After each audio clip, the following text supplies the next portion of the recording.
X87ECS-BLE 2019. Panjang juga ya namanya.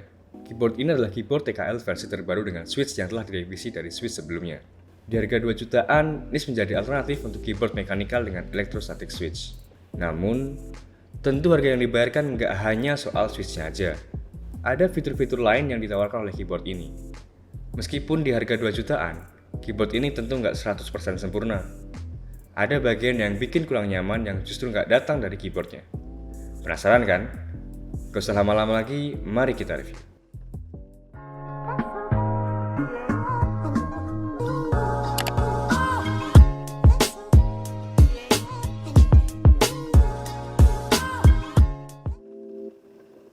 Belakangan ini vendor keyboard mechanical di Indonesia mulai merilis produk-produk baru. Tapi switch yang digunakan rata-rata MXP switch. Kalau kalian bosan dengan feel dari mechanical keyboard yang itu aja, mungkin udah saatnya kalian membeli keyboard dengan electrostatic capacity switch.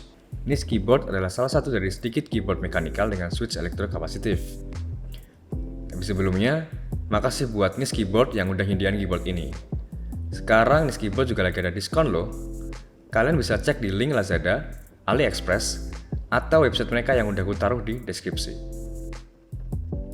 Dari bahan cover dan warna keycaps-nya, sekilas keyboard ini seperti keyboard kantoran dari tahun 80-an. Hanya saja, keyboard ini sudah dilengkapi dengan fitur Bluetooth.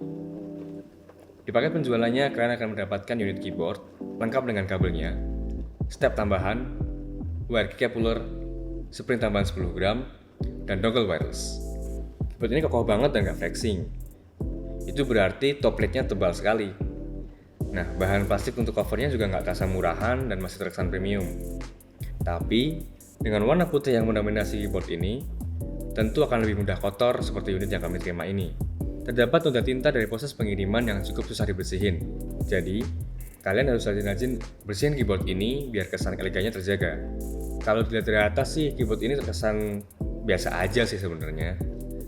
Tapi, kalau dilihat lebih teliti, kalian bisa lihat bagian pinggir dari top covernya yang lebih halus dan memberikan kesan elegan. Tombol on dan off ada di samping tombol escape dengan indikator Bluetooth di sampingnya.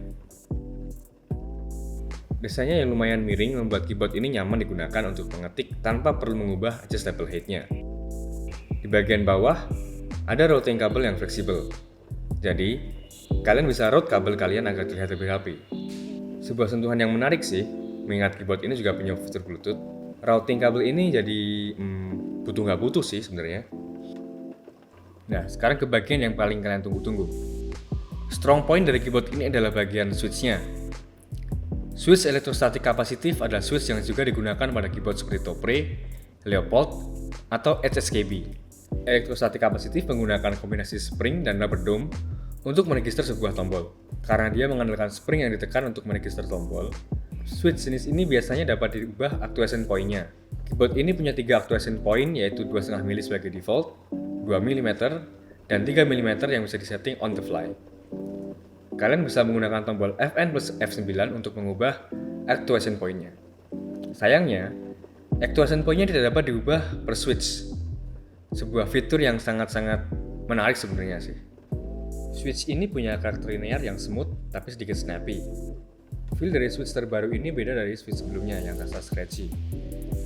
Sebuah peningkatan yang lumayan sih buat nambah experience ngetik pakai keyboard ini. Jika kalian ngerasa switch ini terlalu ringan, kalian bisa menambah actuation force-nya sebesar 10 gram dengan spring tambahan yang termasuk di paket pembeliannya. Fleksibilitas yang ditawarkan menurutku cukup memuaskan.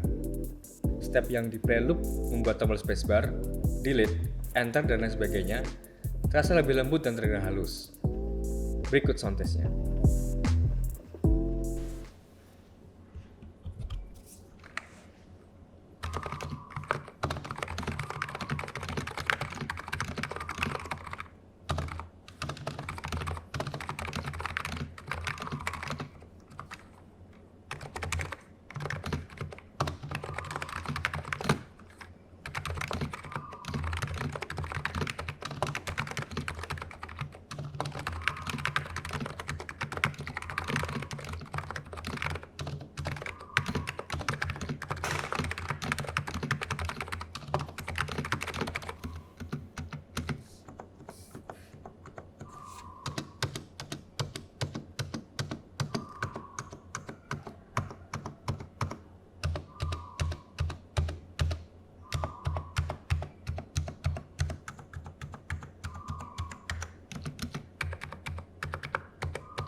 Menurutku Switch ini sangat enak sih untuk mengetik dengan feel-nya yang tegas.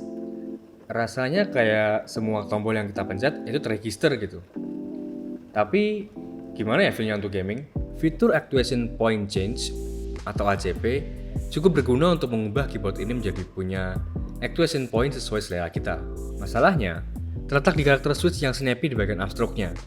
Buatku yang terbiasa pakai Cherry MX Red Switch, main game di keyboard ini terasa lebih aneh dan kurang nyaman karena karakternya yang snappy tadi.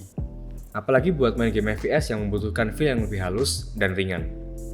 Ada banyak sekali hal yang bisa dibahas di bagian fiturnya. Dimulai dari FN layer yang ada key lock untuk mengunci semua tombol, win lock, win atau Mac OS switch, caps lock control swap, game mode, eco mode, dan device switch. Sayangnya, fitur yang banyak ini tidak didukung dengan manual yang jelas. Kalian bisa cek di website resmi NIS dan akan diarahkan ke Google Drive yang berisi manual dan software dari semua keyboardnya. Semua. Jadi kalian harus cari di folder yang sesuai dengan unit yang kalian punya. Bahasa Inggris yang sedikit berbelit di manualnya, lumayan bikin fitur-fitur di keyboard ini jadi nggak maksimal.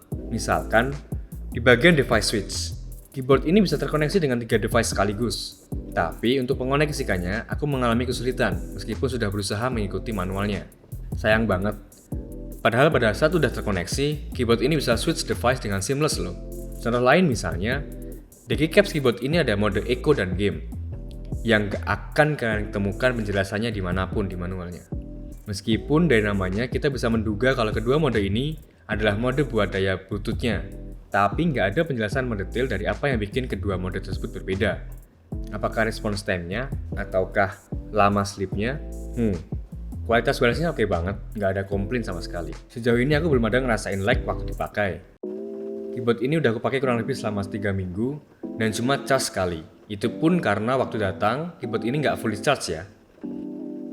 Terlebih lagi ada fitur sleep dengan menekan tombol FN plus T. Keyboard kalian akan mati pada saat tidak digunakan selama 1, 2, atau 3 jam, sesuai dengan yang kalian inginkan. Buat softwarenya, secara desain agak enggak banget sih. Kayak software dari tahun 2000-an. Tapi secara fungsi aku suka, karena aku suka multimedia keys yang dibinding di F10 sampai F12. Buat bisa masuk ke softwarenya, kalian harus mengoneksikan keyboard ini menggunakan kabel USB. Lewat softwarenya ini, kalian bisa mengubah tata letak FN layer, merecord makro, binding mouse key ke keyboard, multimedia key, dan banyak hal yang lainnya. Singkatnya, keyboard ini fully programmable.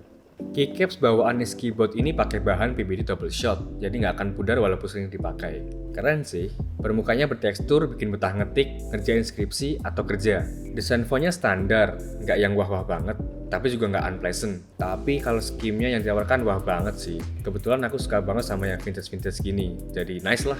Tapi tenang, buat kalian yang pengen ganti keycaps biar sesuai dengan color scheme setup kalian, switch-nya pakai Cherry MX Stems.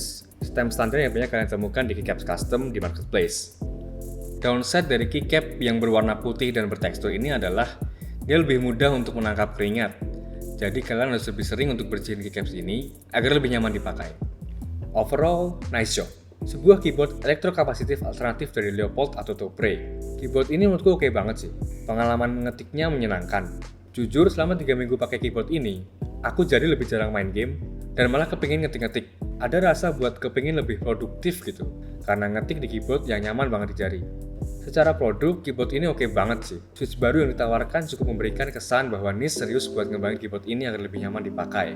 Tapi masih ada banyak room for improvement di bagian service dari NIS sendiri, kayak manual yang lebih mudah dimengerti, atau desain software yang lebih kekinian. Menurutku itu bukan sesuatu yang sudah dikerjakan karena nggak berkaitan dengan produksi keyboard itu sendiri sih. Oke. Sekian review dari Minitek ID, jangan lupa berikan komentar kalian di kolom komentar dan klik tombol subscribe. This is Panji from Minitek ID, see you in the next review.